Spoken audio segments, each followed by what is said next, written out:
Vamos fazer um resumo aqui do colesterol só para entender aqui qual é a ideia. Eu sou cardiologista de formação. Na verdade, eu exerço também a cardiologia, além de trabalhar em emergência médica, mas eu exerço ainda a cardiologia e não tem como, a cardiologia ela está em mim, então se o paciente é hipertenso, mas faz esse acompanhamento comigo, evidentemente que eu vou dar ali algum palpite sobre isso, o que a gente pode fazer para melhorar, se tiver colesterol alto e tal. Então, o que você precisa entender sobre o colesterol? Na verdade, o colesterol, digamos, o vilão, né? O LDL está alto, né? Que é o L, que é o ruim. Então, se está alto, você tem um alto risco de doenças cardiovasculares. Não é bem assim, tem mais coisa aí por trás. Então, vamos lá. Esse LDL, que é o alvo das pesquisas, que você tem que baixar esse colesterol, aquela confusão toda, na verdade, esse LDL, ele precisa estar inflamado, ele tem que estar oxidado. É uma gordura que ela tem que estar inflamada, oxidada.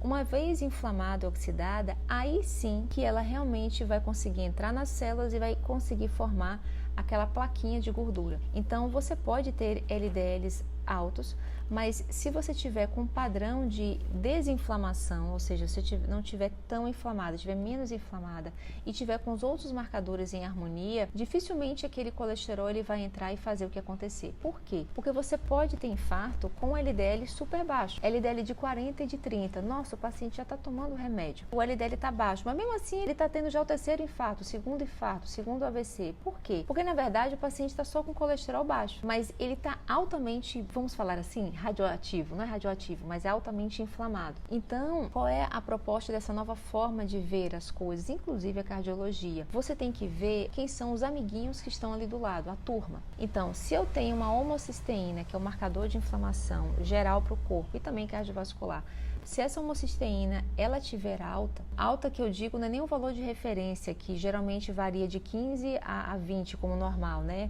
Até 15, alguns laboratórios 13, outros laboratórios 22.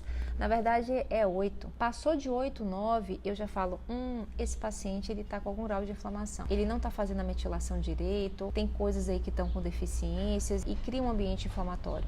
Então, homocisteína. O outro exame é a proteína C reativa ultrassensível. Não é o PCR proteína C reativa crua, é o ultrassensível. É o de alta sensibilidade. Então, dentro ali do valor de referência do laboratório, que pode variar dependendo da medida utilizada, a unidade de medida, miligrama por decilitro, decilitro, aí a gente olha e vê, tem que estar no valor bem baixinho. Então, é outro. A polipoproteína A1 e B, que indicam a questão do transporte reverso do colesterol, indicam como é que anda o teu HDL. Se ele não tiver com uma relação muito boa, a ApoB com a A1, eu já sei que esse HDL ele não está funcionando de forma adequada. Então entenda que eu citei alguns dos exames que eu costumo usar na minha prática clínica, que esses exames eles devem estar adequados. Se eles não estão adequados, aí é que eu começo a me preocupar com o LDL. Entende o que eu estou te falando? Outra coisa também que me ajuda é a relação triglicerídeos-HDL. Então, quando a gente divide triglicerídeos pelo HDL, ele tem que estar idealmente menor que 2, no máximo até 2,5. Quando essa relação ela fica alta, isso já mostra um padrão de inflamação. Significa que aquelas partículas de LDL estão, no mínimo, meio que inflamadas e oxidadas e com muita chance, muito tropismo para poder entrar na artéria e poder fazer a placa de gordura. Então, entenda que só olhar pelo exame de colesterol e eu fazer essa divisão, eu já sei o que está me esperando ali. E aí eu faço um refinamento desse paciente com esses outros exames. Eu citei alguns aqui para você que são os mais importantes, assim, que a gente pede. Então, entenda que não é bem sobre valor, mas sim sobre como é que estão as relações. Evidentemente que se você está com a relação péssima, as relações péssimas, e esse valor está super alto, é o que eu chamo da fome com a vontade de comer. Eu falei, nossa, agora deu certinho, né? Porque realmente a situação está meio problemática aqui. Mas se você tiver só o valor normal e só a inflamação, é menos mal, digamos assim, mas você está ruim também do mesmo jeito. Então, não é que eu não passo estatina, mas estatina, por exemplo, para um paciente que já teve um evento cardíaco, mas não tenha dúvida, porque ela vai funcionar também como um efeito anti-inflamatório. Não só baixa, mas como também ela ajuda com um efeito que a gente chama de pleotrópico, que é um efeito a mais, que não está ali esperado, que a gente esperaria aquilo ali, mas ela também consegue diminuir a inflamação, diminuir placa. Então, nesses pacientes, pesa o custo-benefício e, de modo geral, quando já tem doença instalada, provavelmente ele vai acabar usando estatina. Mas os outros, que é prevenção primária, que você não teve o evento ainda, aí a coisa é um pouco diferente para ficar gastando estatina. Porque a estatina é remédio e ela tem os seus riscos, como, por exemplo, redução de coenzima Q10. Se reduz coenzima Q10, daqui a pouco pode vir um esquecimento, uma demência, a capacidade de produzir energia, porque ela faz parte do ciclo da cadeia respiratória para produzir energia no corpo. Então, eu tenho que pesar muito o risco-benefício.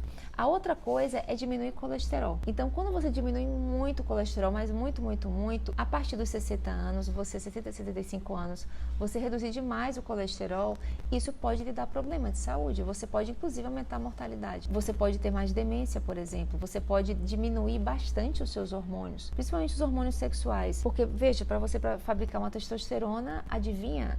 Lá no diagrama está lá o colesterol como a base da produção dos nossos hormônios esteroidais. Então entenda que assim, o colesterol é algo importante, ele é algo benéfico. O nosso cérebro basicamente é feito de gordura e aí vamos reduzir todo esse colesterol. Então não é bem assim, a gente já tem um pouco mais de ciência e informação para a gente poder entender melhor essa dinâmica de inflamação, desinflamação, metilação de genes e a gente consegue fazer um pouco mais de equilíbrio nessa questão de remédios e a questão dos nutracêuticos, dos suplementos, né? Então a coisa, ela já está mais evoluída do que só baixar o colesterol e a gente sabe que isso não funciona na maioria das vezes, porque as pessoas continuam tendo. Então, a estatina é uma das drogas mais vendidas do mundo e as pessoas continuam tendo eventos cardiovasculares. Tem um paradoxo, né? Como é que uma droga tão vendida no mundo e as doenças cardiovasculares, desde que eu me entendo por gente, elas continuam matando loucamente as pessoas. Então, não vai ser um remédio que vai chegar e vai acabar com essa pandemia, né, de doenças cardiovasculares. A coisa é todo um terreno que tem que ser visto. A coisa é um pouquinho mais complexa do que só analisar as coisas de forma assim, rasteira, entende?